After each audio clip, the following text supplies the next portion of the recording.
Welcome back, Pauls. Let's see if anything fishy is going at the Melrose Lake. Let's go straightly back to the chapter. It's chapter 9, A Valuable Inheritance.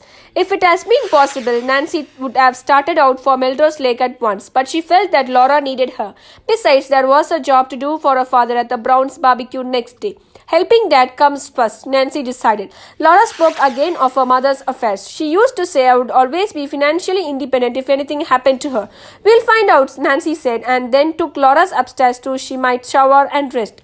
In the meantime, Nancy selected some of her own clothes for the visitor. When she appeared at the dinner table, Hannah declared that Laura looked pretty as a picture and must more relaxed.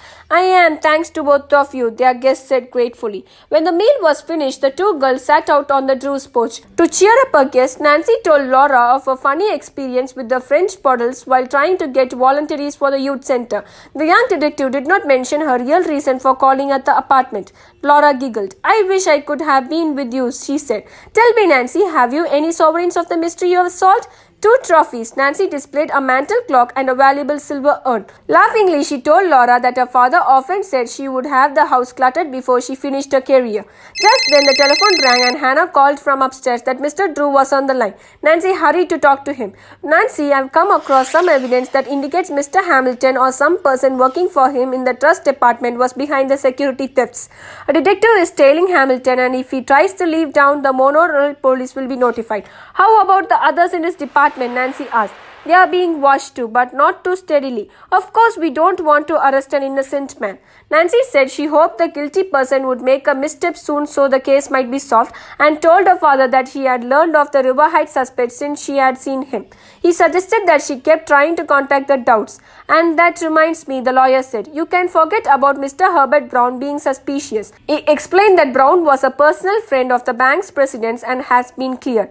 Nancy was relieved to hear this. I'll keep trying to get in touch with the Doubts, she promised. Next, she told her father about Laura Pendleton's flight from the Auburn's home. Do you think we should report our experience with them to the police? She asked. Mr. Drew said no, that so far the two girls had only their suspicions of the couple's dishonesty, even though Laura had overheard them talking about her jewels. You need some concrete evidence before calling in the authorities, he stated. I thought I would run up to Melrose Lake and do some sleuthing, she said. All right, but keep out of danger, he warned. I'll be eager to hear what you find out. We'll have a conference when I get home and decide what we can do for Laura. Thanks, Dad. A moment later, they bade each other good night and hung up. As the teenage detective started for the post, she had an inspiration. It was not essential now for her to meet Herbert Brown. If Don cameraman would agree to take Laura as a substitute to the barbecue party, he would leave Nancy free to go to Melrose Lake the next day. I'll ask Don if he would mind. If he does, well, that's that. Hopefully, Nancy dialed the Cameron's house. Don answered and the girl detective told him the problem. Wow, a real mystery? He remarked. If I didn't know what sleuthing means to you, Nancy, I would say you were trying to brush me off. But you have been feeling sorry for this Laura Pendleton too. Okay, if she's willing to go with me, I'll be glad to take her. But I'm sure sorry you can't make it. See you another time. Thanks, Don. I shan't forget this. Of course, if Laura won't go, I'll keep the date. Bye now. As Nancy walked towards the porch, she smilingly crossed her fingers, hoping that Laura would agree to the plan. Stepping outside, Nancy asked, How would you like to go to on a barbecue tomorrow, Laura? The girl's face glowed with anticipation. It would be fun, she exclaimed. Where, Nancy? When the plan was explained, Laura said, Oh, but I don't want to take your date away from you. Don and I have already arranged everything, Nancy assured her. Then she told of her desire to do sleuthing at Melrose Lake. At once, Laura said she was afraid to have Nancy go to Auburn's home. There's no telling what my guardian might do to you, she said fearfully. He had a terrible temper, and if he had learned you are helping me. He won't learn that, Nancy said determinedly.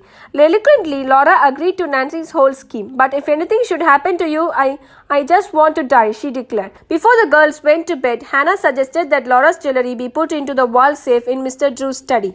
Dad, Hannah and I are the only persons who know the combination, Nancy told Laura. It would be a good idea, the brown-eyed girl replied. First, I would like to show you some of Mother's treasures. She gave them to me before her last illness. Do you have this in writing? Hannah asked. Yes, I do. Why? Then the jewelry wouldn't be part of your mother's estate, Mrs. Green answered, and there would be no tax on it. Laura took a package from her handbag and opened it. She displayed a string of priceless matched pearls, a gorgeous diamond clip and earrings, and several jeweled pins set with rubies, pearls and emeralds, and 6 rings including one with a brilliant star sapphire. Nancy and Hannah were astounded. Why, this is the most beautiful collection I would ever seen, Nancy exclaimed. She pointed to a ring set with a perfect aquamarine. I love this, Lara smiled. That was my mother's favorite, she said. My father gave it to her on her first wedding anniversary. Thank goodness your guardians didn't find these things, Hannah declared. Finally, the jewels were put into the safe and everyone went to bed. Nancy awoke at 7 o'clock the next morning. After taking a shower, she decided to wear a forest green cotton dress and flat-heeled brown play shoes. Laura was still sleeping when Nancy joined Mrs. Crane at breakfast. The housekeeper was using a cane. My ankle feels almost as good as new, Hannah announced. I've discarded the crutches. Nancy was delighted to hear this. As they ate, she and the housekeeper talked about the young slit strip. I'll worry about you every second until you return home, Mrs. Grant declared. If you're not here by 10:30, I'll notify the police. Nancy grinned. I'll try to be here by supper time. If not, I'll call you. A short while later, Nancy battled the early morning traffic through the city. Reaching the outskirts, she took the road to Melrose Lake. Poor Laura, she thought, wondering what the day would disclose about the girl's strange guardian and his wife. If Laura was really penniless, maybe the man thought he has a legitimate right to take and sell the jewelry for the girl's support. But his wife was braggart about having plenty of money to take care of this ward. After a time, Nancy came to the Melrose Lake detour. Laura had told her there was a sign marked Eagle Rock in front of the lane leading to her guardian's property. Presently, Nancy approached the spot where the pine tree had fallen. Fortunately, it had been removed. She drove more slowly, afraid of inadvertently missing the Eagle Rock sign. Then, sighting the turnoff, Nancy left the detour. She had gone but a few hundred feet along the Abounds Road when she decided it might be safer to walk. After parking along the side of the roadway, she started off. In a few minutes, Nancy suddenly caught sight of a man walking rapidly through the woods. He carried a small bundle under his arm. Jacob Abound, she thought, recognizing his profile, and the peculiar stood off his shoulders.